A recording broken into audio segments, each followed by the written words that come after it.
تماشاوان هیجا و دلال اون خیراتن برنامه می پیکان تده و کنزارن او را herhalde ne var herhalde dostlar. تماشاوان هیجا و دلال اون خیراتن برنامه می پیکان تده و کنزارن او را ودات اول ودات بورال کرد مدرتی بکش وی برنامه لمقابل دکای منخاش شو خسته خانه نه جیوی است که ما برنامه ما ولو نمدیه امر بردام کنیم دو سال پیشتر خیراتن جپکن تا به جوایش کار سلام و حرمت و از باوری دم کی دکا ودات خوش به آرسال تبرزیخه آرمالیخه از توی اونی دامه اری اورا ام بحثا پیش کری که پیش ل چندین یعنی tarım ve hayvancılık bahsediyor bugün.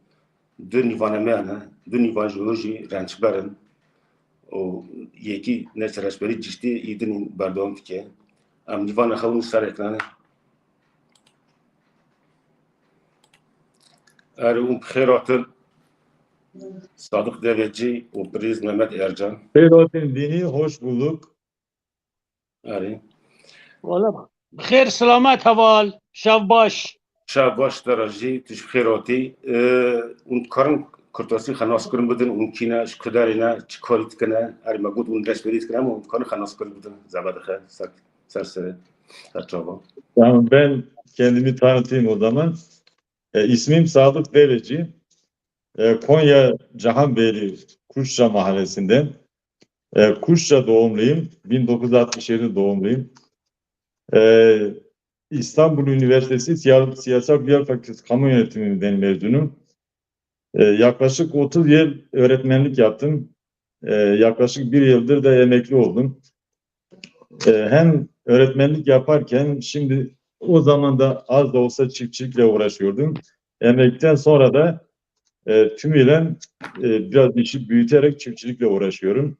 Aynı zamanda Cihanbeyli DEM Parti eş başkanıyım. İlçe örgütünün eş başkanıyım. Hepinize selamlar, saygılar. İnşallah güzel bir sohbet ortamı olur. Sağ ol, spas. Kak Mehmet Ercan tuş karı kurtarayım nasıl kırın bidin zabadaxa. شب باش حوالنو اجی گرد oğluma Sefka Şkuliye اجی reşberim aynı zamanda helbestvanım. Abi Türkiye hin karın ifade ettik mi? Farmu. Evet, tamam. 1957 yılında Konya'nın Kulu ilçesinde doğdum. Aynı köyde ilkokulu, ortaokulu Konya Mevlana Ortaokulu'nda, liseyi Keçiören Lisesi'nde bitirdim. Gazi Eğitim Edebiyat bölümünü kazandım. O günkü siyasal şartlarda maalesef devam edemedim. Kürt Demokratik Hareketi'nin ilk başlarında 90'lı yılların başında içinde bulundum. 20 yıl aktif görev aldım, çalıştım. Parti meclis üyeliği yaptım. Milletvekili liste birinciliği yaptım. Konya gibi bir yerde %3 oy aldık ki büyük bir başarıydı. Ki oylarımızın yaklaşık olarak %3'ü 4'ü de imha edildi. Çünkü biz onları o zaman biliyoruz. Efendime söyleyeyim, aynı Kürt Demokratik Hareketi yüzünden 94'te tutuklamalar oldu. Tutuklamalar içerisinde ben de tutuklandım. 3 yıl 9 ay cezaevinde yattım. Ondan sonra siyasi aktiviteyi şiirime pek bir faydası olmadığını görünce siyasetten çekildim.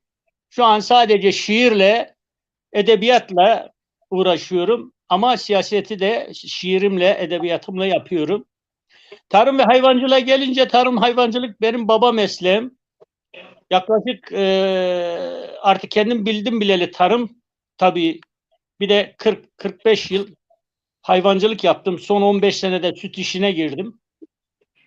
Konya Torku, Sütaş, efendime söyleyeyim birçok şeye de süt toplayıcılığı yaptım. 7-8 gün. 3 arkadaş Kulu'daki süt birliğini kurduk.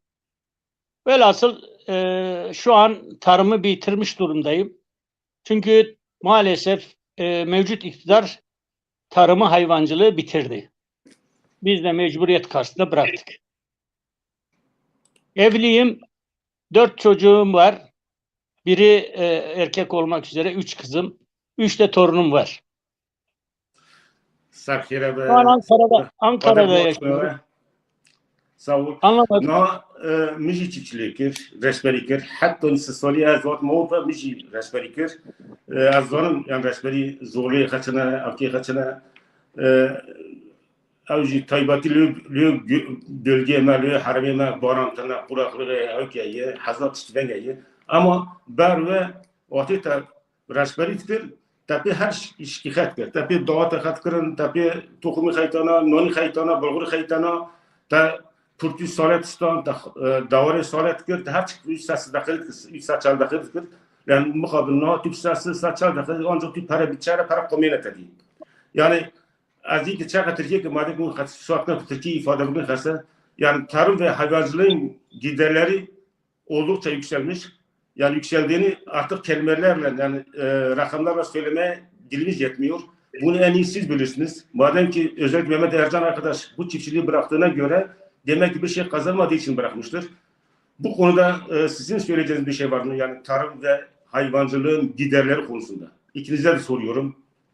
Hacı sırayla kim hangi konuşacaksa ahval konuşsun sonra da ben konuşayım. Tamam. Sadık arkadaş Tamam. konusu. Buyurun. Evet, tabii genel olarak yani Türkiye'de uygulanan tarım politikası sonucunda çiftçilerimiz çok zor durumdadırlar. Yani bunu artık hepimiz yaşıyoruz. Durum böyle olunca da yavaş yavaş tarımsal alandan çiftçilerimiz çekilmeye başladılar. İşte Mehmet arkadaşlar olduğu gibi. Bunun en büyük sebebi tarımın girdilerinin çok yüksek olması. Bunu oranla da tarım ürünlerinin çok düşük fiyatlarla satılması, çiftçinin eline neredeyse maliyetini kurtarma gibi bir durumdayız. Öyle olunca da haliyle çiftçilik alanında çekilmeler oluyor. Yani şu anda Türkiye'deki nüfusun yaklaşık %20-30 dolaylarında tarımla uğraşmaktadır. Bu oran eskiden çok daha yüksekti. Bunu biliyoruz. Belki de tamam sanayi sektörünün modern çağımızda sanayi sektörünün gelişmesi gerekiyor, gelişmesi de gereklidir. Doğal olarak kapitalizmin bir sonucu olarak tarımsal alandan ya da tarım sektöründen iş gücü ya da faaliyetler sanayi sektörüne kayacaktır. Ama bu şu anlamda değildir. Yani bu iş gücünün ya da ekonomik faaliyetlerin sanayi ya da işte turizm, diğer hizmet sektörüne kayması demek tarımsal faaliyetin de bitmesi ya da artık önemsizliği ve işlevsiz anlama gelmesi demek değildir yani. Ne olabilir? Tamam tarımsal alandaki nüfus yoğunluğu azalabilir, düşebilir ama kesinlikle tarımsal toprakların atıl durumda kalmaması gerekir. O topraklar belki de küçük çiftçi ya da orta ölçekli çiftçiler sayısı alabilir. Bunun yerine daha geniş, daha büyük çiftlik anlamında modern tarımın uygulanabileceği tarımsal faaliyetlerin olması gerekir. Ama maalesef şu anki tarım politikaları, uygulanan yöntemler hem o küçük ölçekli, orta ölçekli tarımı bitirdiği gibi büyük ölçekli faaliyetleri de bitirmek üzeredir. Eğer bir sektörde, bir alanda insanlar bir ticari faaliyette bulunursa, kazanmazsa ister istemez o alan terk edilir ve o faaliyet yapılmaz. Şimdi Türkiye'de özellikle son yıllarda uygulanan ekonomik politikalar içindeki tarımsal faaliyetler, devletin bakış açısı yani neredeyse bu sektörü bitirmeye yönelik yani. Neden böyle acaba? Yani özellikle bu sektörü bitirmeye yönelik devlet politikası neden işlevsel oluyor yani? Neden acaba? Ya şimdi biliyorsunuz yani Türkiye coğrafyası tarıma çok elverişli her türlü tarımsal ürünün yetişebileceği bölgeler var. Yani Karadeniz, Akdeniz, Orta Anadolu, İç Anadolu, Güneydoğu her bölgede yani insanlığın ya da toplumun bütün ihtiyaçlarını karşılayabilecek tarımsal ürünler yetiştirilebilmektedir yani.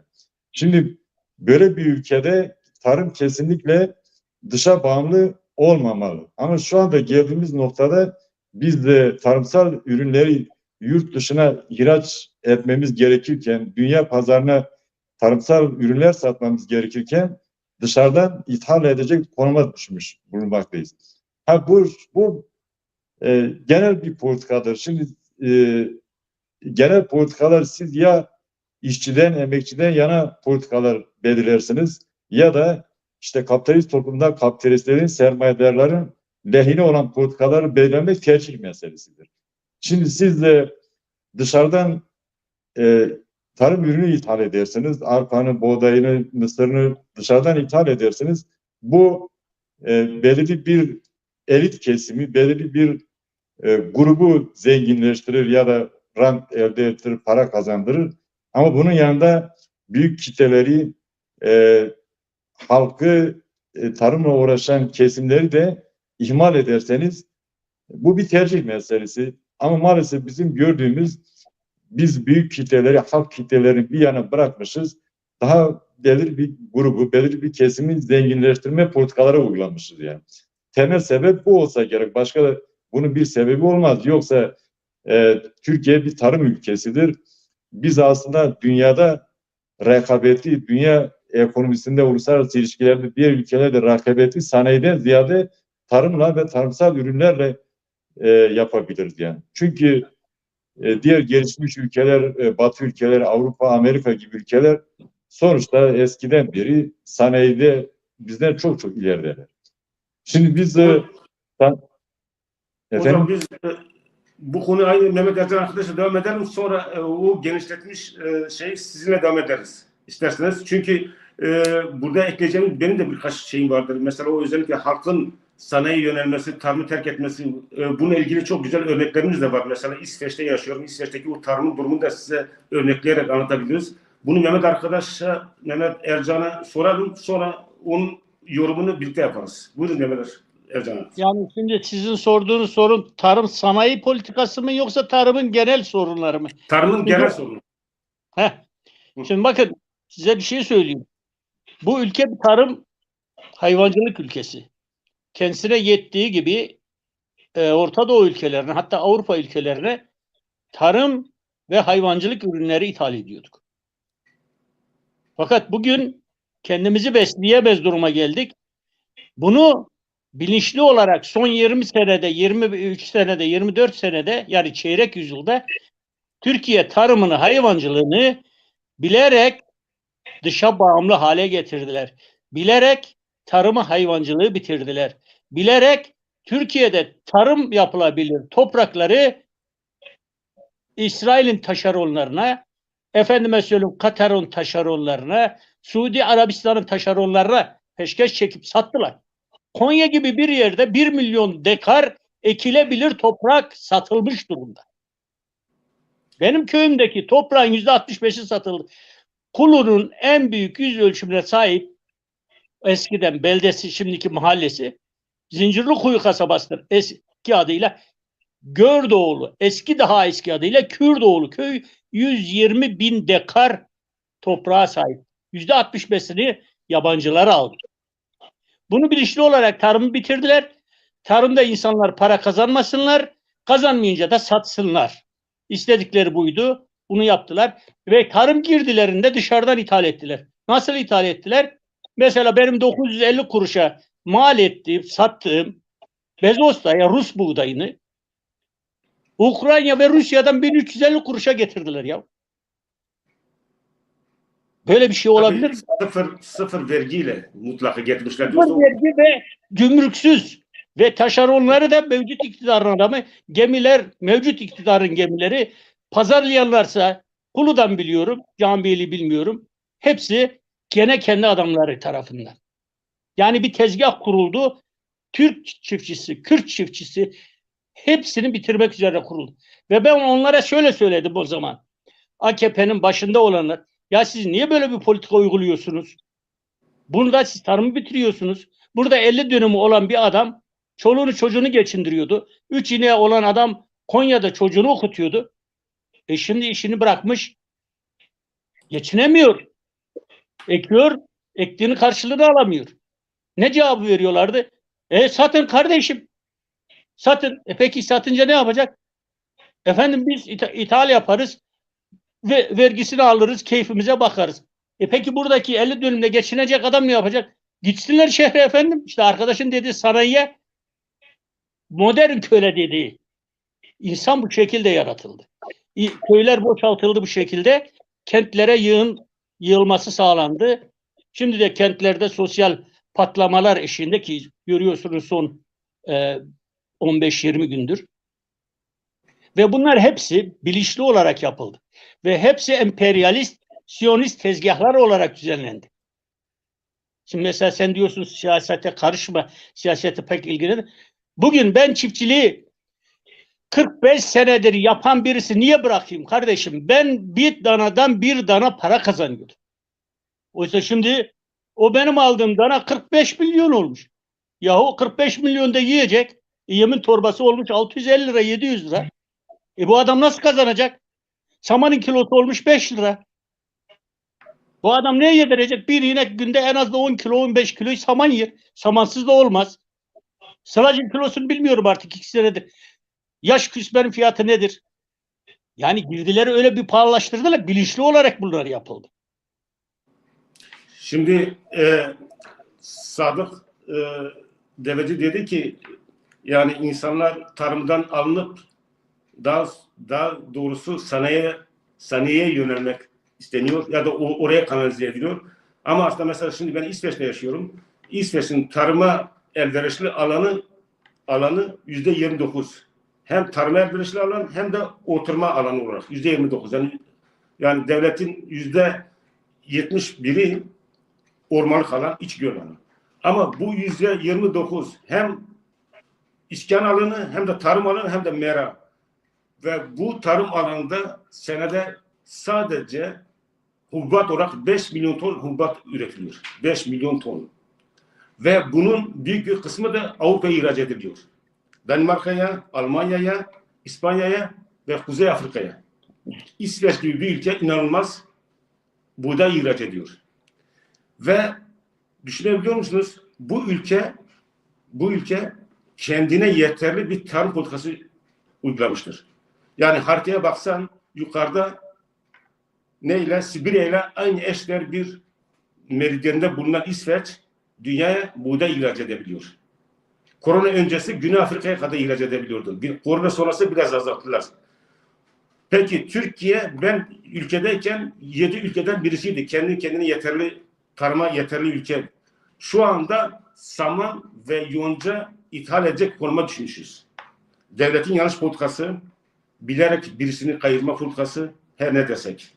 Yani Sadık Deveci demin söyledi ya, insanları sanayiye aktarma. Peki bu insanlar mutlaka yiyeceğe ihtiyacı vardır.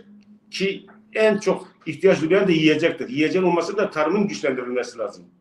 Birim alanda çok ürün alınması lazım. Yani devlet bunu bilerek nasıl yapabiliyor? Biraz daha açar mısınız? Bir zahmet. Sadık Deveci arkadaş. Şimdi tabii tarım her zaman temel sektördür yani. İnsan yaşamının temeli, beslenmesi, gıda ihtiyacı tarım olmadan olamaz. Onun başka sanayide üretilecek bir olay değildir. Yani tarımsal ürünleri sanayide üretmemiz mümkün değil yani. Ama şimdi şu var. Şimdi bu tarım sektörü aynı zamanda sanayi sektörünün de ham madde, belirli alanlarda ham madde girdisini sağlar.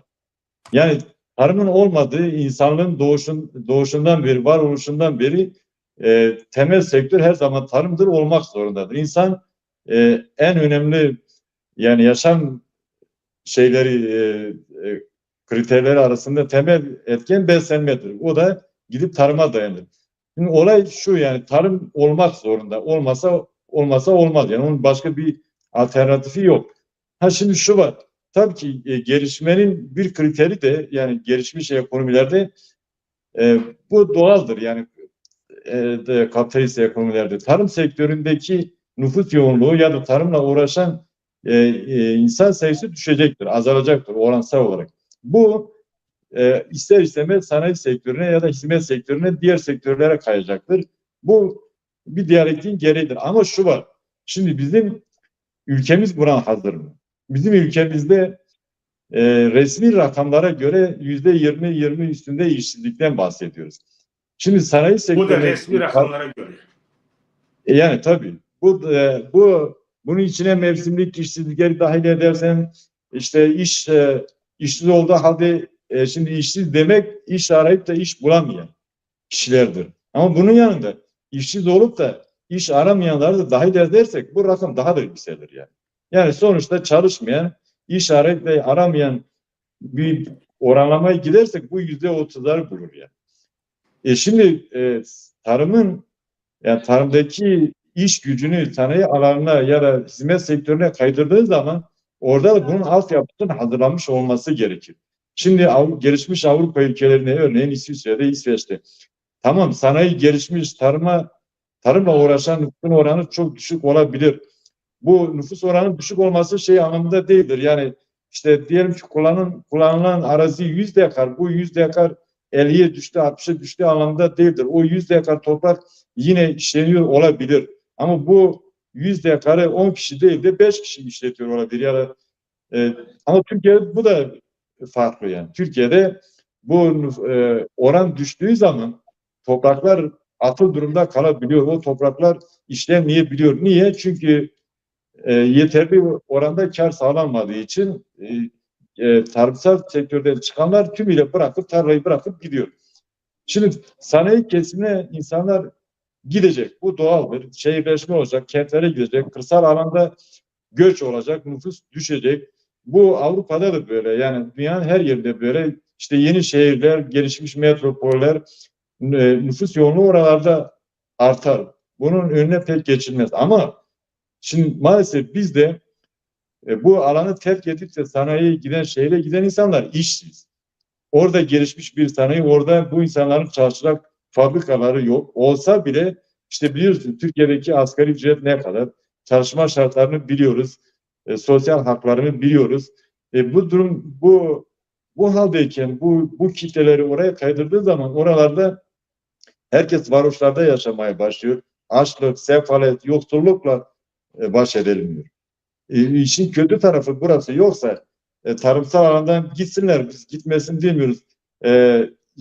Belki de çiftçiliği 10 kişi yerine 5 kişi yapsa daha büyük işletmelerde daha rentable bir şekilde, daha rasyonel bir şekilde, daha modern bir şekilde çiftçilik de yapılır. Bu da güzel. Çünkü tek tek küçük çiftçiler, küçük tarım arazilerinde hem ekipman anlamında hem modern tarım anlamında hem girdi anlamında bu oran biraz oran düşer yani. Büyük işletmelerde, büyük çiftçilerde modern tarım yapmak daha iyidir, daha kolaydır. Ama biz son yıllarda kırsal alandaki iş gücünü düşürdüğümüz zaman, azalttığımız zaman şehre göçler olmuş ve bu insanlar şehirde de perişan. İş yok, açlık var, sefalet var, varoşlar oluşmuş. İşin yani kötü tarafı bu. O zaman ne olacaktı? Bu planlı bir şekilde bu göç, bu tarım sektöründe diğer sektörlerinde iş gücü kaymasını yaptığın zaman bu planlı ve programlı olacak. Bu alanı boşaltıp da başka sektörlere geçen insanlarımız orada iş sahibi olacak.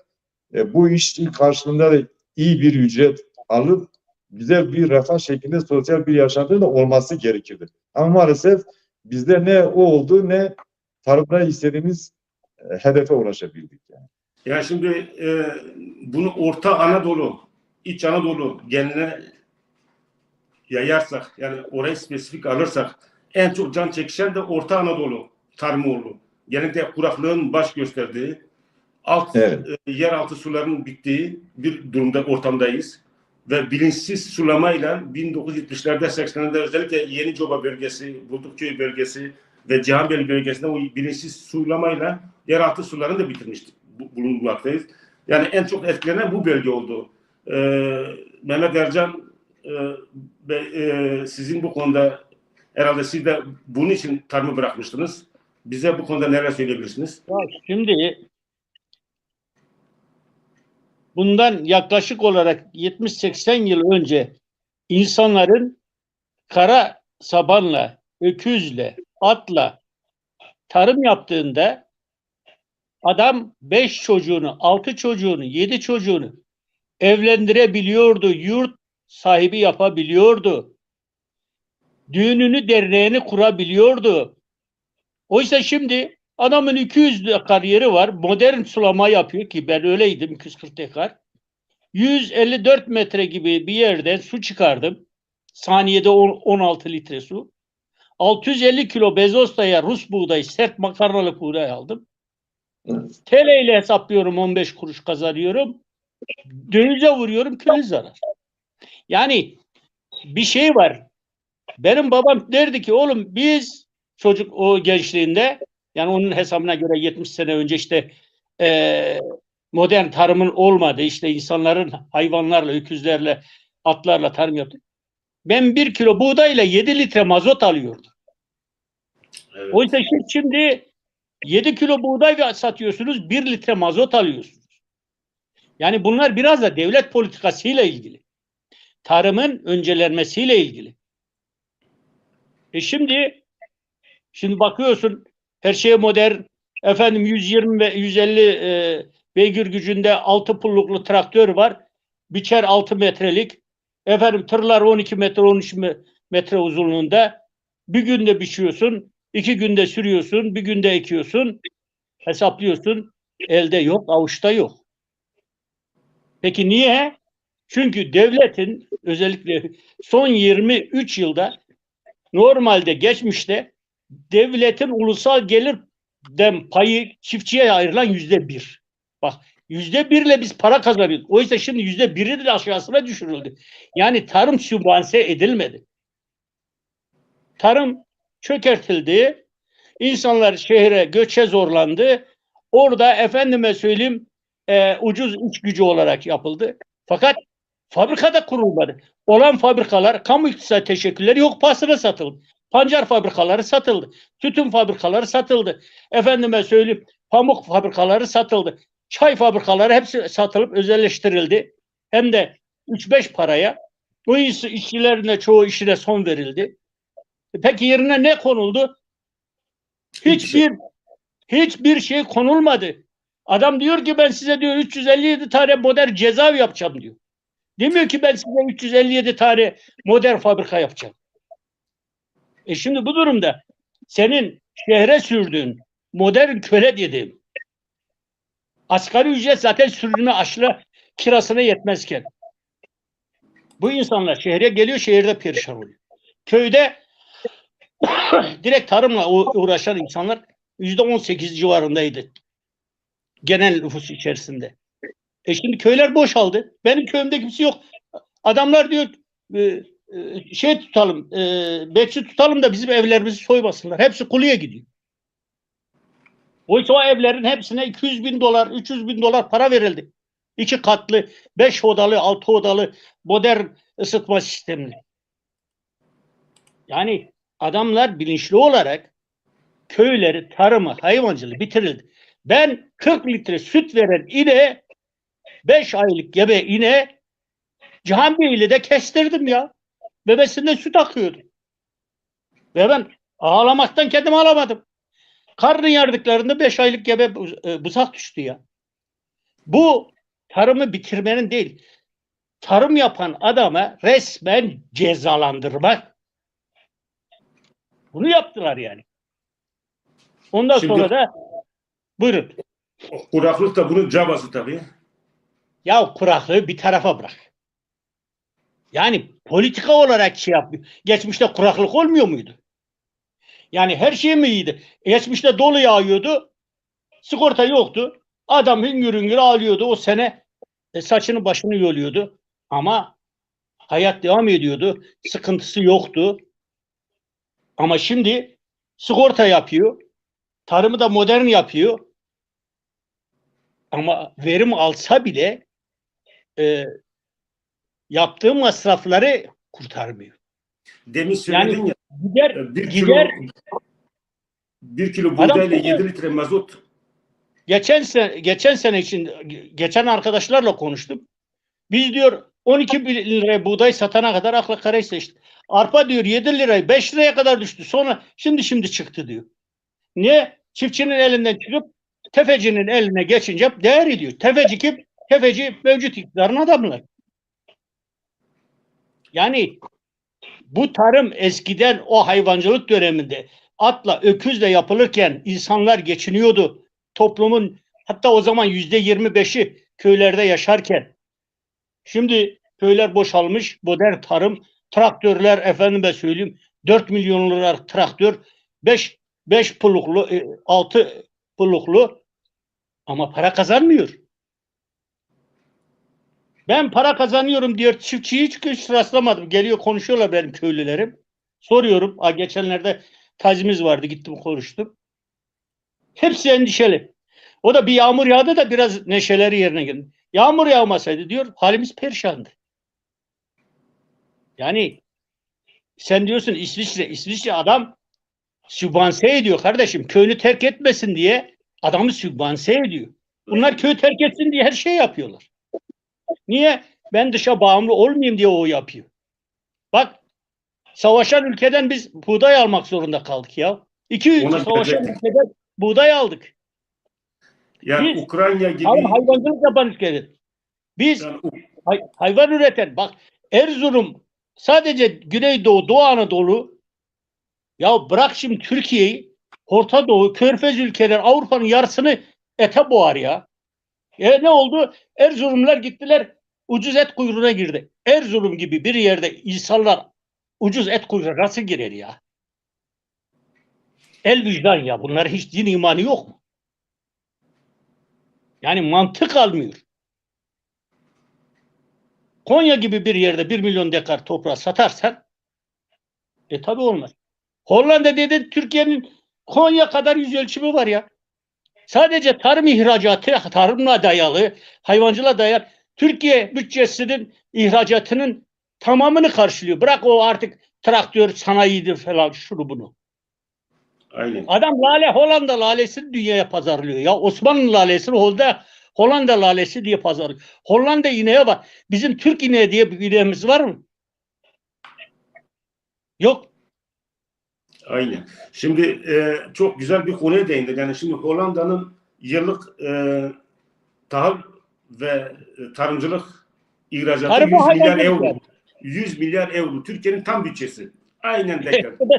Ben de onu söylüyorum ve bu Hollanda dediğin yer en azından 200-300 bin Türk'ü ya da Kürt'ü iş verdiği gibi Türkiye'nin ihracatının tüm şeyinin tarım ve hayvancılık mamulleriyle karşılıyor. Sanayisini bırak, teknolojisini bırak. Şimdi bir arkadaş diyor ki tüm tarım emekçileri örgütlü olsun, birlikte kooperatif kursunlar, birlikte hareket etsinler. Yani şimdi o da artık mümkün değil herhalde. Hayır, mümkün olabilir. Ama bizim insanımız örgütlenmeye gelmiyor kardeşim. Biz bunu da denedik. Ben kendi köyümde kooperatif kurmaya çalıştım. Hatta geçenlerde görüştük seninle dedim. Gittim kooperatif kuralım. Süt birliğini bizim hem koyun sütünü hem inek sütünü toparlayalım. Sadece onunla değil. Gerekirse bunu muamele çevirelim çünkü. Gittik Konya'da dediler sizin kooperatifiniz var. 40-50 sene önce kurulmuş. 7-8 bin lira bir borcu var. Öderseniz kooperatife devam edersiniz. Ta 40 sene 45 sene önce ilk Avrupa'ya gidenler gitsin diye işçi olarak göndermesi için kooperatif kurmuşlar. Efendim inşaat yapmışlar. Süt mandırası kurmuşlar. Hepsi duruyor orada. İnşaat halinde. Hepsi içindekiyle yıkılmış gitmiş.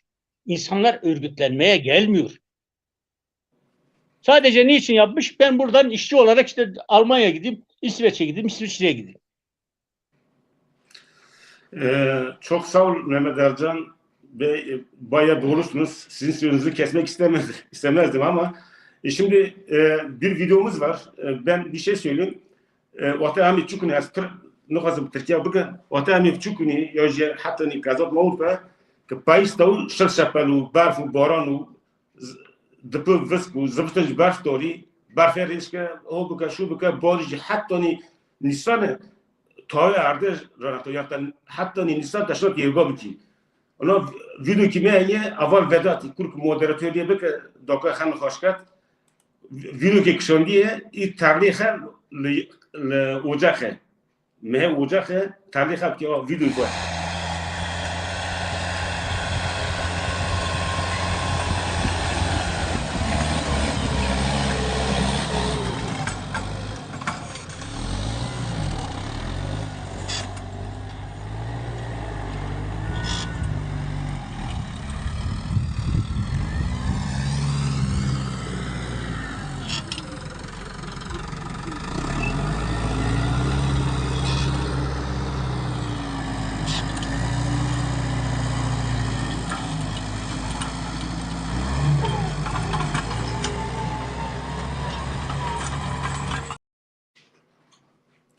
yani Aval Mehmet Meclis Türkmü? Vallahi hizmet veremezdi nizam. Yani bu yani devletin politikası yetmezmiş gibi bir de kuraklığın verdiği feci bir etken var. İşte görüyoruz Sadık buyurun. Na havali delal. Hı. Dedik o başlı sulama geçmişte. Mesela Konya'da şimdi kuyu vurma izne bağlı. Evet. Çok zor. Haklılar da. Çünkü şey oluşuyor. Konya'da yeraltı sular çekildiği için obruk oluşuyor. Evet. Mesela Cihanbeyli'nin Bozdağ eteğinin ötesinde ben iyi biliyorum. Adam bir kuyuda ki kuyu ne 70-80 metrede 150-200 fiskiyelik su çıkıyordu. Ama diyor şimdi 70-80 fiskiye. Yani su kalmadı. O bir zamanlar meşhur KOP'lar vardı. KOP projesi gelecekti. Konya bilmem ne projesi. Evet. O Kızılırmak'tan Paşa Dağı'nı yarıp getireceklerdi. Bağla, Şerefli Koçlar, Kulu, Cihanbeyli, Altınekil, Sarayönü böyle sulayıp gidecekti. Konya'nın aşağısında da Göksu hala suluyor. Onları yaptılar. Fakat o günkü iktidar da bilinçli olarak Kürtler yararlanacak diye KOP'u engellediler ve hala KOP adı var, kendisi yok. Yani modern tarımı sulamayı sen kuyu vurarak çözemezsin. Bir kuyu mesela ben 154 metrede buldum. O zaman tarlanın yarısı kadar para verdim ben ona. Bunu herkes yapamaz. Üstelik her yerde de su çıkacak diye bir şey yok. Evet. Yani devletin dediğim gibi tarımı modern şekilde yaptırması lazım. Bir de sadece modern şekilde yaptırması değil, modern bir planlamanın olması lazım. Adam kimyon para ediyor, herkes hurra kimyon ekiyor. Kimyon düşüyor. Hurra mercimek ekiyor, mercimek para ediyor. Bu sene hurra herkes mercimek ekiyor, mercimek fiyatı düşüyor. Soğan ekiyor. Yani bir planlama yok arkadaş. Yani devlette efendim bürokrat çok, çalışan çok ama planlama yok. Mesela Konya tarıma uygun. Konya tarıma uygun ama hayvancılığa uygun değil. Değil arkadaş, bizim arazimiz var mı? Tuz Gölü orası Cihanbeyli Rete, Tuz Gölü. Serede. Yağmur olursa iyi kötü koyunlar geçinir. İnek büyükbaş büyük ot ister yani. Dilini dolayacak ot ister. Ya ama biz ne yapıyoruz? Biz hayvancılık yapıyoruz ya. Hayvancılığı bırak şeyler yapsın. Güneydoğu, Doğu Anadolu yapsın. Ona göre bir teşvik ver. Ben de tarımı yapayım. Ben de mercimek ekeyim. Onlar da mercimek ekmesinler. Yani bir planlama yok ortada. Patatesi ekiyorlar. Patates para ediyor diye. Bu sefer patatesler çürüyor. Patatesleri götürüp döküyorlar. Soğan ekiyorlar. Soğan bu sefer para etmiyor. Soğanı döküyorlar. Yani devlet bir planlama yapmıyor. Onun için de çiftçi mağdur durumda. Çok sağ ol. Teşekkürler. Spas. Kalk Sadık. Şimdi nizam kurmacı Türkiye var. Nesem Türkiye Türkçe olsa daha iyi olur. Evet. Şimdi DEM Parti'nin içindesin aynı zamanda. Şimdi gençleri ve özellikle kadınları tarıma yönlendirmek için neler yapılmalı? Çünkü kadın ilk önce başat rol oynuyordu tarımın içinde. Yani hem tarım içinde hem hayvan besimi içinde.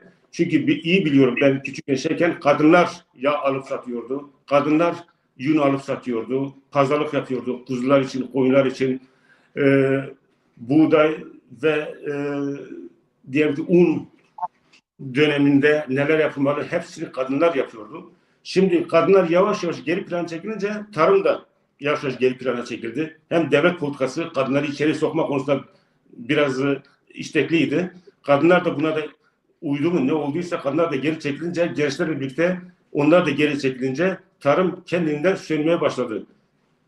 Parti olarak veyahut da halk olarak kadınları ve gençleri tekrar tarıma özendirmek, devlet politikasını bir yana bırakırsak eğer neler yapmalıyız, neler olabilir? Buyurunuz. Tabii şimdi demin de işte tarımdan diğer sektörlere göçten bahsettik. Ama sonuçta halen tarımsal faaliyet devam ediyor, etmek zorundadır yani. Tarımın olmadığı bir yerde yaşamdan söz edilemez yani. Şimdi bunu da kabul etmek gerekiyor. İşte demin sizin bahsettiğiniz gibi işte eskiden kadınlar yumurtasını, peynirini, yağını, yününü o küçük işletmelerden temin ediyorlardı. Kendi ihtiyaçlarının geri kalan bir kısmını da satıyorlardı yani. Şimdi yani günümüzde böyle aile tipi bir tarım ya da bir ailenin ihtiyaçlarını kendi kendine gidermesi artık zorlaştı yani. İhtiyaçlar da çeşitlendi. Bu çeşitlenen ihtiyaçlara karşılık doğal olarak çiftçi de üretimini pazara sunacak, kendi ihtiyaçlarını da pazardan temin etmek zorundadır. Yani yani 40-50 yıl önceki bir olayı şimdi yaşatmak yani mümkün değil. Zaten zamanına da uygun değildir yani. Şimdi biz modern tarımdan bahsediyorsak eğer bunu da kabul etmek gerekiyor. Artık şunu göreceğiz. Çiftçi üretecek. Büyük işletmelerde, büyük çiftliklerde üretimini pazara sunacak. Ve onun karşılığında kendi ailevi ve diğer ihtiyaçlarını da pazardan temin edecek. Bu ekonominin bir gereğidir. Bunun dışında bir alternatif bugün de aramak zordur yani.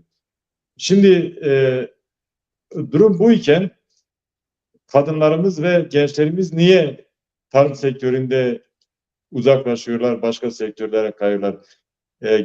Geçenlerde Ziraat Odaları Birliği Başkanı bir açıklama yaptı. Dedi ki Türkiye'de tarımda uğraşanların yaş ortalaması 59 yani 60 diyor. Evet.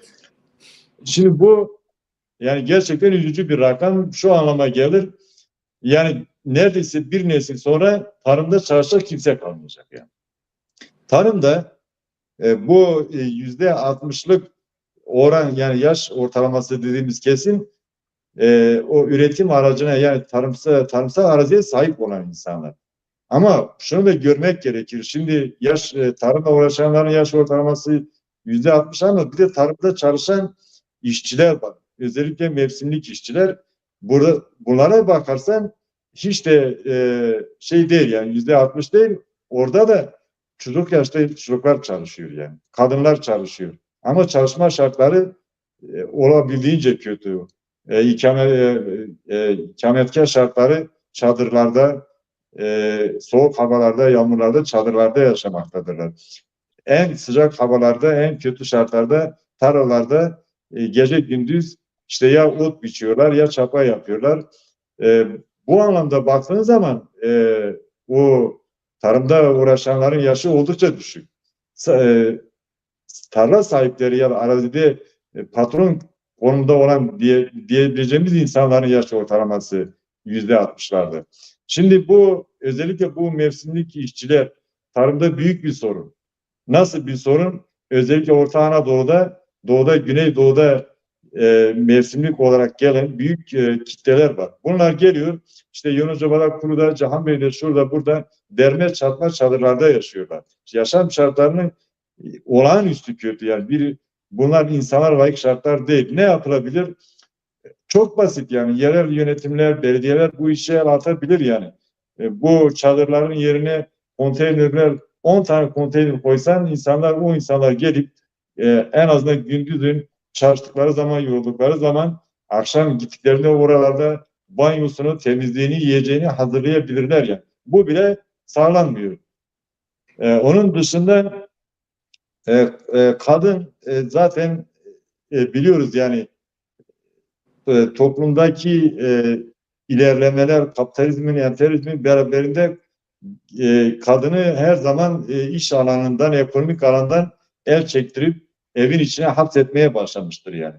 Bu tarım sektöründe daha küçük işletmeler varken genelde kadın eşiyle birlikte gidiyordu, tarlada çalışıyordu, beraber kazanıyorlardı, satıp yiyip tüketiyorlardı.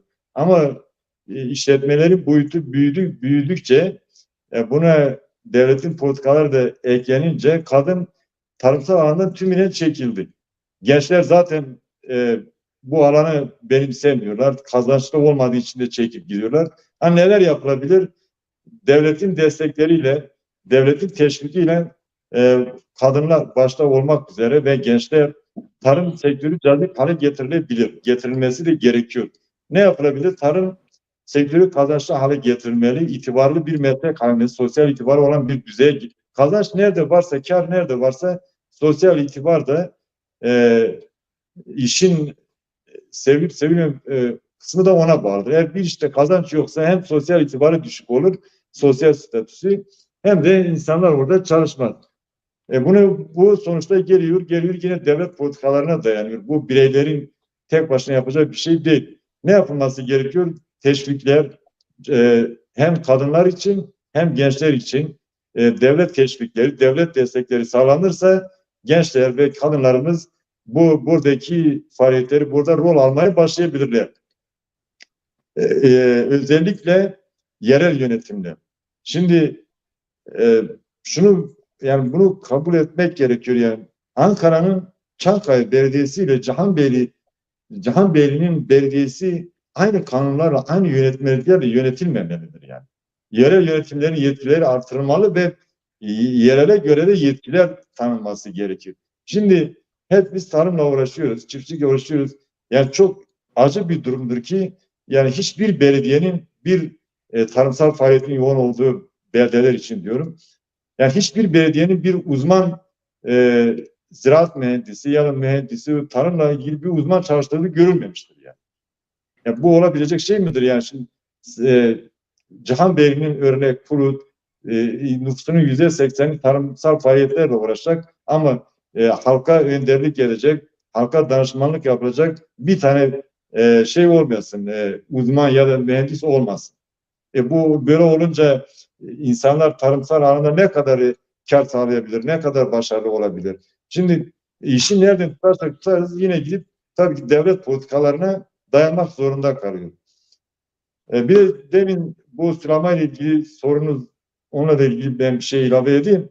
Şimdi Orta Anadolu özellikle Konya yöresinde akarsu bulunmamaktadır. Yani bizim bu tarlaları sulayabilmemiz için öyle doğal olarak akan oradan faydalanabileceğimiz bir su olmadığı için genelde işte derin kuyulardan su çekilmekte, oradan faydalanmaya çalışılmaktadır. Bu bazı bölgelerde yoğun olarak su bulunabiliyor ama bazı yerlerde hiç bulunamıyor yani. Sen kuyu bulsan da suya ulaşamıyorsun. Artı bir de kuyular şu son dönemde yasaklanmış bulunmaktadır. O yasağın da bir anlamı yok. Şöyle yok. Şimdi zaten belli bir alanda diyelim ki 100 tane kuyu var. Eskiden yasak olmadığı dönemlerde kuyular kurulmuş. İnsanlar kullanıyor. Oradan bitmiş olmasına rağmen, azalmış olmasına rağmen orada su çekebilmektedir. Ama onun yanın başındaki tarlada ya da çiftçi zamanında eğer bu kuyu vuramamışsa şimdi yasak. Vuramıyor. İyi de yani bu bir tedbir değildir ki yani zaten öte başında bir sürü kuyu çalışmışken buna bir iki tane kuyunun daha ilave edilmesi neyi değiştirebilir ki yani? Bu zaten iklim değişikliği yaşıyoruz. Yağışlar yok. İşte demin videoda gösterdiğiniz ocağın ortasında nadas işlemi yapıyor. Toprak işlemleri yapılıyor. O zaman en azından bu yasağın bir kere kalkması gerekiyor. Kalkacak.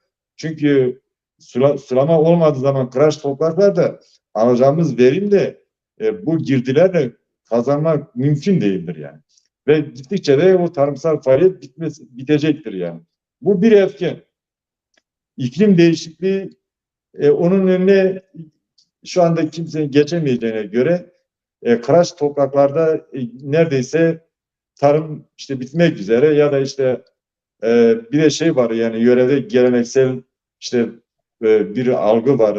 Bizim tarlamız boş bıraktı. Tarla bir namus meselesi durumuna getirir bilirsiniz. Yani tarlayı boş Evet. bırakmak Evet. yanlış bir şeydir. Çoğu çiftçi işte komşusu, yakını şu bu tarlasını boş bıraktı dememek için de tarlayı ekiyor yani.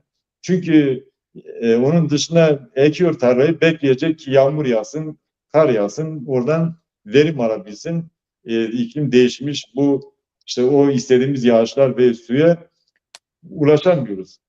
E, ikinci bir şey, bütün bunlara rağmen yapılacaklar var mı? Tabii ki var. Ne yapılabilir? En azından şu tarıma bir plan programın olması gerekir yani. Şimdi demin Mehmet arkadaşın bahsettiği bir konu vardı. Şimdi tarımda fiyatlar genelde bir yıl öncesinden belirlenir. Yani bu sene eğer kimyon para kazanmışsa gelecek sene herkes kimyon ekmeye başlar. Ama geçmiş yılın fiyatına baz alarak ekmeye başlar. Yani o zaman ne oluyor? Bu sefer herkes kimyon ekmeye başladığı zaman arz talep olayından dolayı kimyon bir sonraki sene para etmiyor. Ya da buğday, arpa her neyse yani hangi ürün olursa olsun. Şimdi bunun önüne geçebilmek için böyle bir durumun oluşmaması için devlet kesinlikle yani bunun bir çalışması da oldu. Uygulanmaya çalışıyor ama pek de başarılı olacak gibi görünmüyor. Şimdi Konya'da arpa ekiyorum, buğday ekiyorum. Ama Konya'da mısır ekilir mi gerçekten tartışılır yani. Niye tartışılır? Mısır Orta Anadolu iklimine uygun mu değil mi ayrı bir tartışma. Mısır örnek veriyorum. Mısır'ı sadece örnek veriyorum. Bu başka ürünler için de geçerli. Mısır çok su isteyen bir bitki. Şimdi zaten su yok. Zaten yeraltı suları bitmek üzere. O zaman şunu yapmak gerekir. Devlet diyecek ki kardeşim Mısır Trakya'da ekilsin. Ya da Güneydoğu Anadolu'da suyun çok olduğu ya da verimin yüksek olabileceği bölgelerde. Ama ben de Konya'da buğday, arpa ektiğim zaman bundan kazanmam gerekir yani. Şimdi o planlama olursa belki Urfa'daki çiftçi buğday ekmeye ihtiyaç duymayacak. Fasulye ekecek, nohut ekecek ya da mısır ekecek. Ama ben de Konya'da pancar, buğday, arpa ektiğim zaman Türkiye'nin başka bir bölgesinde rakibim olmayacağından ben de kazanacağım, o da kazanacak. Ama Biraz şimdi öyle değil. toparlayalım isterseniz. Efendim? Toparlayalım biraz. Hı. Şimdi öyle değil. Şimdi çiftçi bakıyor hangi sene hangi ürün kazanıyorsa bireysel olarak gidip onu ekiyor. Ondan sonra da piyasada o ürünün fazlalığı doğuyor. Bir sonraki sene o para etmiyor. Öyle oluruna gidiyor yani. Plan program olmadan herkes şansına gidip geliyor işte. Olay bu yani. Sonuç gelip gidiyor. Devletin politikasına dayanıyor. Tabii öyle Şimdi olacak. Mehmet Başka Ercan Bey'e soralım istersen. Yani bu devlet politikası neden bu şekilde işleniyor? Yani ben küçükken ya da çiftçiyken bizim köyde en büyük ofis bizim köydeydi. Yılda 180 bin ton mahsul alırdı. Kendini sorumlu hissederdi. Arabalar sıraya girerdi. Ta Küçük Kartal'a kadar sıraya girerdi. Ve ofis hiçbir zaman almamazlık edemezdi. Almak zorundaydı. Yani o zaman tefeciler de yoktu. O zaman alıcılar da yoktu. Sadece ofis bunu kendine görev atfetmişti. Şimdi o ortak kalktı. Şeker pancarına kota uyguladılar. Onu da aynı zamanda ortak kalktılar. Yani devletin buradaki amacı ne? Devlet neden bu şekilde? Niye ön açıcı değil de ön kapalı oldu? Şimdi havale edelim. Devlet geçmişte ofisler çiftçinin zor gün dostuydu. Ve çiftçinin mahsulünü almak durumundaydı. Oysa bunlar gelir gelmez bilinçli olarak ofislerin hepsini satışa çıkardılar. Depolarını satışa çıkardılar. Bizi tahıl alıcısı görünümünde tefecilere mahkum ettiler. Aynen. Onlar da kendi aralarında anlaştılar. Bak size bir olay anlatayım. Biraz önce Bezos'ta'ya da bahsettim Rus buğdayında. Rus buğdayı ektim. 3 su verdim. 2 de yağmur yağdı. Fena olmayan yağmur. 650 kilo buğday aldım Bezos'ta'ya. Numuneyi aldım, Kulu'ya götürdüm. Götürdüğüm arkadaş, ismini söylemeyeyim, 950 kuruş verdi bu 4-5 sene önce. Allah Allah dedim, ya olur mu ya? Götürdüm başkasına, o da 950 kuruş verdi. Gene dedim olmaz. Bir başkasına götürdüm, o da 950 kuruş verdi. Ya birisi niye 952 kuruş vermiyor? Bunu yıllar sonra Karacadağlı bir arkadaş dedi ki, ya dedi bize geldiklerinde dedi biz birbirimize haber verirdik. Filanca buğday getirdi. Ben şu kadar fiyat verdim. Bunun üstünde fiyat verme. Bak. Görüyorsun tezgahı, biliyor musun? Evet. Ama ofisler bu işi bitiriyordu. Ofisler, devletin ofisi, gelen devletin memuru benim tahılım ne ederi varsa onu veriyordu. Ve üstelik almak zorundaydı. Ama şimdi beni tefeciye mahkum etti. Onlar Evet. para kazandılar. Biz kaybettik. Üreten biziz ama onlar para kazandı. Onun için yani bu tarım kendiliğinden bitmedi. Tarımı bilinçli olarak bitirdiler. Bitirdiler. Bu tarımı düşünün. Ya yoncayı Bulgaristan'dan, samanı, balyasını Bulgaristan'dan aldık ya. Eti Böyle bir şey olabilir mi ya? Sibirya'dan, Sırbistan'dan. Sırbistan'dan da getirdi. Hayvan getirdiler. Ne getirmediler?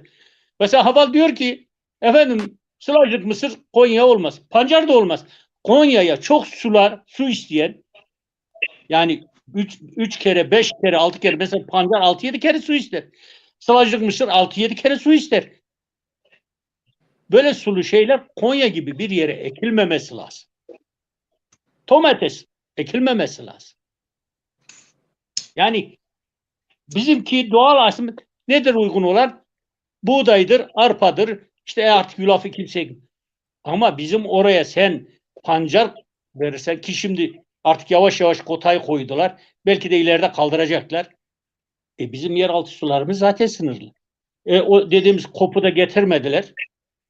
Çiftçi ne yapacak? Çiftçi para kazanmıyor. Onun için ilk yaptığı şey tarlasını satıyor. Tarlası satan adam nereye gidecek? Köyde otursa geçinemiyor. Eskide 50-60 dönüm yerle geçiniyordu. O da gitti elinde. Yani şimdi Haval diyor ki mesela şöyle bir politika getirdiler. Efendim biz küçük çiftçiyi kaldıralım. Büyük çiftlikler kuralım. Devasa çiftlikler. Tamam, bunu da yapsınlar. Avrupa'yı büyük çiftlikler var. Buradaki çiftçi 50 dekar 60 dekar orada çalışsın. Ekmeğini kazansın. Çiftlikte üretimi artırsın. Rekabet edebilsin. Peki şimdi büyük çiftlikler var. Hepsi iflas etti. Yani Düşün, orta ölçekli çiftçi de yok oluyor yani.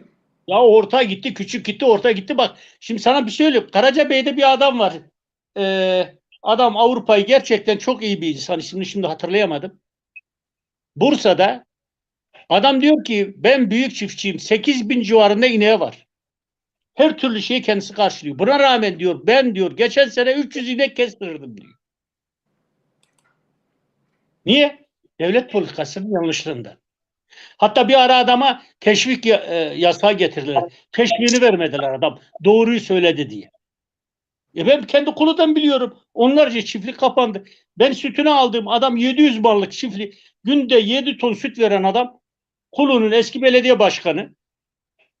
Çiftlik kapattı kardeşim. İflas etti. Yani Kulu'da şu an kapanan en az 10 tane çiftlik var. En azında da 300-400 tane mallık. 300-400 mallık küçük değil ki. Orta ölçeğin üstünde. Ama süt mamulleri, süt tozunu yurt dışından ihraç ediyorlar. Onlar para kazanıyor. Bizim çiftçi kaybediyor. Bunun çiftçinin suçu yok ki. Yani biz her şeyi modern yaptık. Babalarımız zamanında kara sığırdı. Babalarımız zamanında efendim öküzle, atla, kara sapanla yapılıyordu. Biz 6 pulluklu traktörlerle modern Mandafon, Holstein, Simmental en iyi moderncistler. Biz para kazanmadık. Kazandırmadılar. Kazandırmıyorlar. Şu an sürdürenler ne oluyor? Kendilerine ancak yetebiliyorlar. Ya da yedek akçeleri var. Akçeleri de kendini finanse ediyorlar. Yoksa zarara daha dayanır mı kardeşim? Sen diyor, adam diyor ki ben diyor buğdayı zaten 12-13 bin liraya mal ediyorum. Adam bana 12-13 lira veriyor ya diyor. Nasıl kendini kurtaracak bu adam? Ya Yani şimdi bu konuda köylünün, yine buyurun. bildiler. Köylünün bir suçu yok. Bu köylü eski aynı mesela babam benim kadar modern düşünemiyordu. Düşünemezdi de yani çağı öyleydi. Ben babamdan aldım bunları ileriye götürdüm. Babam bu işi devam ettirdi. Ben bitirdim. Sözde modern. Sözde biçer 6 metre boyunda tablası var. Tır 13 metre boyunda 30 ton yüklüyor. İstediği kadar yüklesin. Babam diyor ben Sivas'a kolluk dedikleri bir buğday varmış. 180 kilo alıyorduk diyor. Senin dediğin o yağmurlu dönemlerde. Oysa ben 650 kilo bezostayı alıyorum. O Sivas'a kolluk dediği Sivas buğdayında para kazanıyor. 4 çocuğunu evlendirip iş güç sahibi yapıyor. Ama biz 650 kilo bu bezostayla para kazanmıyoruz. İşi bırakıyoruz. Peki bunun suçlusu kim? Ben miyim? Ben olsam niye 650 kilo alıyorum arkadaş? Demek ki burada politikada bir yanlışlık var. Ve yanlışlık bilinçli olarak yapılıyor. Dışa bağımlılık sağlamak için. Tıpkı siyasi programlarında olduğu gibi. Yani Aynen. sadece Aynen. tarım bir ayağını oluşturuyor. Tarım hayvancılık bir ayağını oluşturuyor. Siyasi bağımlılık aynı öyle değil mi? Bugün Türkiye'yi kim yönetiyor? Biz kendimizi mi yönetiyoruz kendimizi? Hayır. Birileri bizi yönetiyor. Bizi yöneten de birileri yönetiyor. Böyle olunca da işte bu sorun böyle büyüyüp gidiyor. Şimdi çiftçilerin zorluklarını anlatmak için bir de kaz ayağı tarla ekimi var. Onu da bir gösterelim isterseniz. Bir dakika. Hemen sorularınıza Göster. gidiyoruz.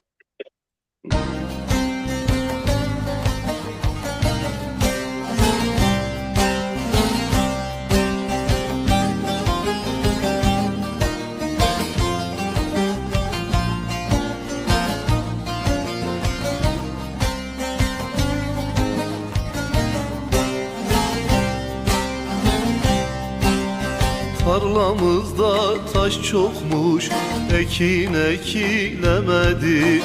Kuru saban çatlakmış, bu sene de böyle oldu. Tarla sürülemedi, ekin derilemedi. Kuru saban çatlakmış, bu sene de böyle oldu. Tarla sürülemedi, ekin derilemedi. Gördük. Bütün bunlara rağmen hala çiftçi kendisini idare edemiyorsa ve tarlasını elden çıkarıyorsa, ekmek istemiyorsa, bütün bunlara rağmen başka alternatifler üzerine duruyorsa bunun devletin düşünmesi lazım. Şimdi Sadık arkadaş, Dem Parti olarak sizin herhangi bir alternatifiniz var mı? Bununla ilgili ekolojik bir programınız, alternatifiniz var mı? Bize söyleyeceğim bir şey var mı Dem Parti olarak? Tabii yani Dem Parti sonuç itibariyle programıyla ve tüzüğüyle ülkeyi yönetmeye aday bir partidir. Böyle olunca da diğer bütün siyasi, ekonomik, sanayi, hizmet, turizm alanında, politikalarda olduğu gibi tarımsal alanda da bir ülkeyi yönetebilecek politikalara ve kabiliyete, deneyime sahip bir partidir. Temel ilkeler tarımda adil bir dağılım, kalitenin artırılması, mümkün oldukça bu tarımdaki göçün engellenmesi, tarımla uğraşan kesime destek verilmesi, modern ve kaliteli bir tarımın yapılması, kaliteli ürün elde edilmesi, sağlıklı ve ucuz gıdaya herkesin ulaşabilmesini sağlamak, kadının tarımdaki rolünü diğer örgütlemelerde olduğu gibi erkeklerle eşit düzeyde, eşit seviyeye getirmek, neredeyse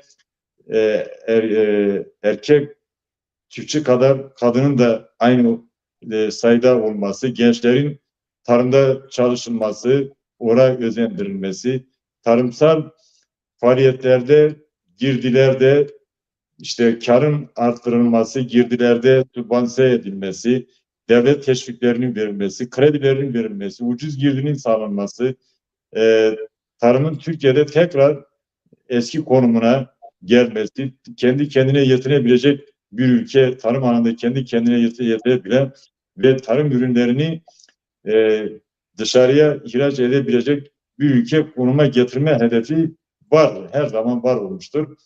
Bunu yaparken ekolojik denge DEM Parti'nin grubunda çok önemlidir. Tarımsal faaliyeti yaparken, tarımsal alanları genişletirken doğal dengeyi bozmamak, doğaya zarar vermemek, iklim değişikliklerinin önüne geçebilmek, işte o küresel ısınmaya sebep olan tarımsal faaliyetlerden kaçınabilmek, özellikle suni kimyasal girdilerin tarımdan mümkün oldukça az kullanılması, özellikle gübre gibi temel maddelerin doğal ve organik olmasını sağlamak, elde edilen tarımsal ürünlerin organik olması, insan sağlığına zararlı olmaması gereken şekilde tarım politikalarını uygulamak gibi çoğaltılabilir yani. Temel olarak böyledir yani. Çok sağ olun. Mehmet Ercan ve önceki sefer konuştuğumuzda özellikle hayvansal gübre üzerinde biraz konuşmuştunuz. Hatırlıyorsunuz inşallah. Ya şimdi gözüm, canım ciğerim. Hayvan gübresi doğal gübredir ve bu gübreyi sen attığın zaman 4 sene ne alt ne üst kimyasal gübreye ihtiyaç duymaz. Ama ortada hayvan kalmadı ki hayvan gübresi kalsın. Öyle. Yani hayvan olacak ki gübresi olacak. Şimdi diyelim ki eskiden adam işte tarlasını 50 dönüm 100 dönüm belli bir kısmını atıyor. Yani hayvan doğal gübresi bir çözüm değil.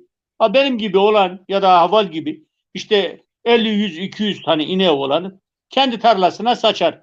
Her sene 20 dekar, 30 dekar şeyi yapar. Fakat bu bireysel bir çözüm olur. Ama en doğru doğalı nedir? En doğalı kimyasallardan uzak durmak.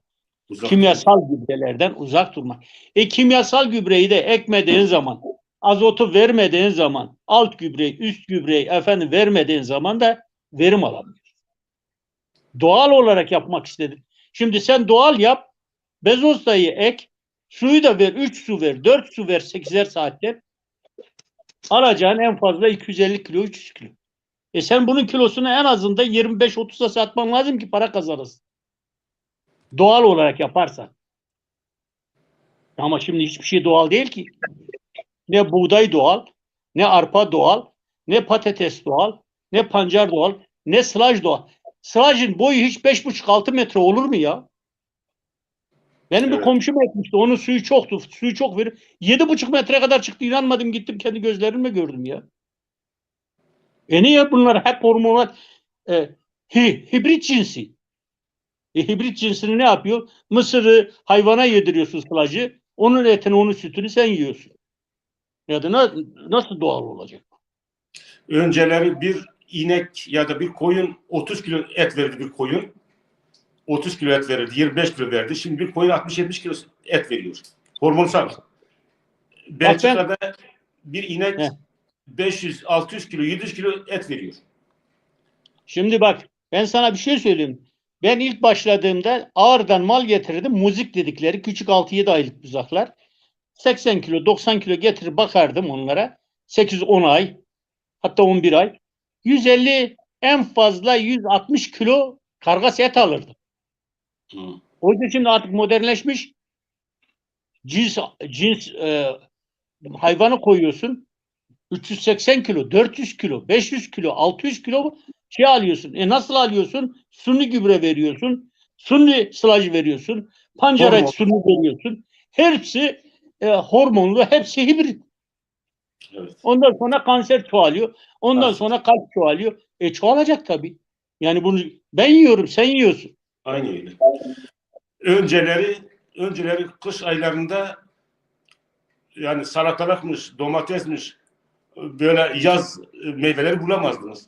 Kış aylarında da limon, pırasa bulamazdınız. Şimdi yılın 365 12 günü her ayında türlü bulunur. meyve sebzeye ulaşabiliyorsun. Bu Ha, da Ankara'da bugün karpuz 8-10 kilo büyüklükte karpuz. Karpuz bu mevsimde olur muydu? Olmuyor ama oluyor işte. Adam yani gidiyor sonra organik karpuzu tarımın yapıyor. önemi, evet. Biz doğallığı arıyorsak o zaman kar marjını az tutacaksın. Bunu devlet finanse edecek. Yok, eğer devlet finanse etmiyorsa sen de ister istemez kimyasallara yükleniyorsun. O zaman da insan sağlığı tehlikeye giriyor. Ya ilaç yapıyorsun. Ot ilacı yapıyorsun. Eskide ot ilacı yoktu diyor adam. Benim babam. Ot ilacı ne bilsin? Ot ilacı gübre diyordu. Bu son 25-30 senedir diyor biz atıyoruz. Şimdi ot atıyorsun. Ot zehir yahu. O zehir buğdaya ulaşıyor. Arpaya giriyor. Pancara giriyor. Her şeye giriyor. Evet. Biz de süremizin sonuna yaklaşmış durumdayız. İsterseniz son şu şeylerinizi alalım. Vallahi ben Ee, sonu bekleyeyim. Arkadaşlar benim şarjım bitmek üzere. evet. Güzel bir program oldu. Yalnız biz hayvancılığın, etin, sütün üzerine pek durmadık. Girdilerin üzerine durmadık. Yani eskiden dediğim gibi 2 inekle çocuğunu Konya'da okutan bir köylü adam şimdi 40 inekle çocuğunu Ankara'da okutamıyor ya. Nasıl okusun? O da başka bir Yani, program olsun. Çünkü bu çok geniş bir konu. Bir programla evet. bitiremeyeceğimiz bir konu. Bunu başka bir programla hallederiz Tabii. inşallah. Evet. Yani evet, Sadık Bey, Evet. şimdi Yani sonuç olarak ben de şunu ilave edeyim. Gerçekten bu tarımsal alandaki karlılığın artması, tarımsal faaliyetin istediğimiz seviyede devam edebilmesi için öncelikle girdi fiyatlarının düşürülmesi gerekiyor. Yani bu işin az maliyetten biraz daha kazançlı olması gerekiyor. Bu girdi fiyatlarının düşmesi de sonuçta devlete bağlı devlet politikasıdır. Özellikle organik tarımdan eğer söz konusu olursa zaten organik tarım yapabilmek için bu dönemde genellikle o kimyasal katkıları, kimyasal maddeleri kullanmamak gerekiyor. Kullanılmadığı zaman da çiftçi üründen verim almıyor. Verim belki de yarı yarı düşmektedir. Artık topraklarımız da ihtiyarlaşmış. Eskisi gibi kadar verimli olamıyor. O işte eskiden bu kadar otla, yabancı otla mücadele gerekmiyordu. Şimdi gerekiyor. Bu mücadeleler de sonuçta kimyasal maddelerle oluyor. Organik ürün elde edebilmek için çiftçinin o verim kaybını, yani neredeyse yarı yarıya düşecek olan verim kaybının devlet tarafından desteklenmesi, sübvanse edilmesi gerekiyor. Yani sonuç itibariyle bugün konuştuklarımız hepsi gidip gitti yine devletin desteğine, teşvikine dayandı. Özellikle demin sorduğunuz DEM Parti'nin biliyorsunuz yerel yönetimlerde yetkilerin çoğaltılması, yerel yönetimlerin faaliyet alanların genişletilmesi de tarımla da ilişkili bir olaydır. Eğer yerel yönetimler ne kadar güçlenirse, yetkileri ne kadar artırılırsa bulunduğu yerde, bulunduğu beldede tarıma olan destek de o oranda artacaktır. Yani bu da çok önemli bir şeydir. Yerel yönetimlerin bu işe el atması gerekiyor. Çiftçi örgütlerinin, çiftçi birlikleri yok. Bunun bir yasal zemini oluşturulması gerekir. Sendikalaşması olması gerekiyor. Biliyorsunuz çiftçi sendikası yok. Birlik anlamında sadece ilçe ziraat odaları var, odaları başkanlıkları var. Onlar da zaten çiftçinin haklarını savunma ya da çiftçiyi önderlik atma anlamında değil de sadece devlet ve çiftçi arasında noter görevi görmektedir. Çiftçinin örgütsüzlüğü hak arayışını ya da haklarına sahip olması yönünde bir engeldir. Bütün diğer emekçilerde, kesimlerde olduğu gibi bu örgütlük olmalıdır. Bu tarımdaki tarımsal faaliyette kooperatifleşme bir örgütlenme biçimidir, olması gerekir. Hem ucuz maliyet hem ürettiğini pazarlama, yüksek fiyata pazarlama, pazar bulma, aracıları arada kalan aracıları çıkartabilmek için, direkt tüketiciye ulaşabilmek için kooperatif önemli bir olgudur. Ama onun dışında çiftçilerin devlete karşı haklarını, işte maddi sıkıntıları gidermenin yolu da sendikalaşma, sendikal tipi örgütlemeler zorunluluktur. Bunun yasal zemini hazırlanmalı. Bu anlamda belki de çiftçi bir nebze rahatlar, bir nebze kazanmaya başlayacaktır. Çok sağ olun, var olun. Programımıza katıldığınız için size ayrı teşekkürlerimizi sunmak isteriz. Mehmet Hocam, bir şey mi demek istediniz? Yok, bir şey demek. Benim şarj bitmek üzere. Program için teşekkür ederim. Sadık Haval'a da teşekkür ederim.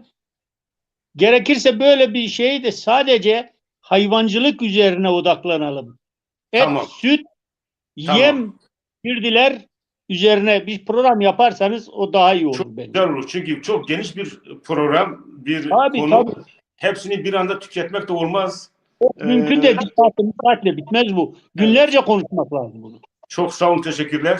Sağ olun, var olun. Evet.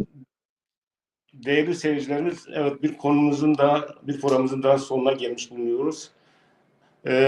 Hayvancılığın sorunlarını, tarımın sorunlarını ele aldık arkadaşlarla. Konu dönüp dolaştı, devlet politikasına gelmiş bulunmakta. Eğer devlet gerekli adımları atmazsa, gerekli plan projeleri uygulamazsa, herhalde çiftçilik ve tarım ve hayvancılık Türkiye'de çok zor anlar yaşayacaktır. Bu da dışa karşı daha bağımlı bir hale getirecektir. Söyleyeceklerimiz şu anda bu kadar. Hepinize katıldığınız için, bizi seyrettiğiniz için çok çok teşekkür ederiz. Rüya Güra, Şarbaş.